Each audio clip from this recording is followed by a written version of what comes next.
पुरो हाँस उठ्छ सम्झिँदा, अचम्म लाग्छ। सानो कुराहरू पनि तपाईँको चाहिँ नि अब चियाएर हेरिराख्ने रहेछन् होइन। हलभित्र गएर त्यहाँ बसियो, अब तपाईँहरूले देखिहाल्नु भएको छ होइन। टाई सुट लाएर हिँड्ने मान्छे होइन। तथापि अब शपथ ग्रहण सम्पूर्ण मित्रहरूलाई हार्दिक नमस्कार छ मित्रहरू।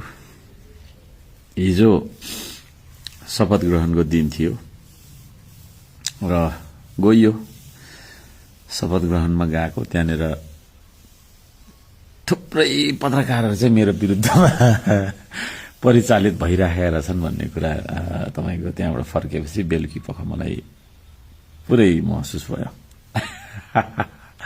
पुरो हाँस उठ्छ सम्झिँदा, अचम्म लाग्छ। सानो कुराहरू पनि तपाईँको चाहिँ नि अब चियाएर हेरिराख्ने रहेछन् होइन। अब हिजो त्यहाँ समयमा पुगेँ म। पत्रकार साथीहरूलाई पनि मैले थुप्रै अब प्रश्नको उत्तरहरू दिनेदेखि लिएर अब सबै कुराहरू त्यहाँनिर अलिअलि होइन इन्टरभ्यू जस्तो पनि गरेर भित्र गयौँ। भित्र गएर पनि थुप्रै तपाईँको त्यहाँनिर अब लबी जस्तो रहेछ, बस्ने ठाउँ नभएको तर उभिएर आउनुपर्ने होइन। त्यसमा चाहिँ यसो तातो चिसो केहरू पनि व्यवस्था रहेछ, चियाहरू। त्यसो भन्दाखेरि अन्यथा अरू नहोस्। अन्त चियाहरू पनि खाइयो, 3-4 कप चिया खाइयो होला त्यहाँ बस्दा बस्दा होइन।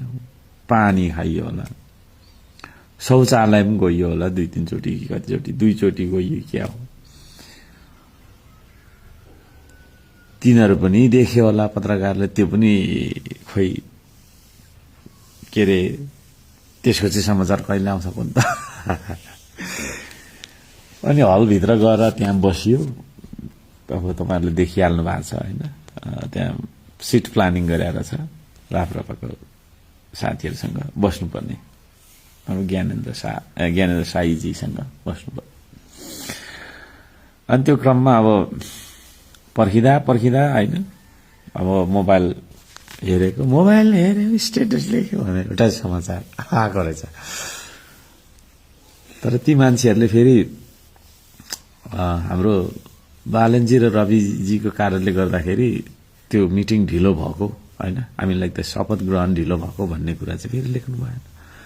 मैले घडी हेरिरहेको थिएँ, 12 मिनट तपाईँको 46 सेकेन्ड ढिलो भइरहेको थियो होइन। त्यो कुरा पनि लेख्नु, त्यो चाहिँ लेखेन फेरि। अनि मैले चिया खाएको थिएँ त्यहाँ होइन, शौचालय गएको थिएँ, त्यो पनि लेख्नु।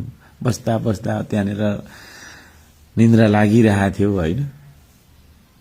बस्दा बस्दा अल्छी लागेर के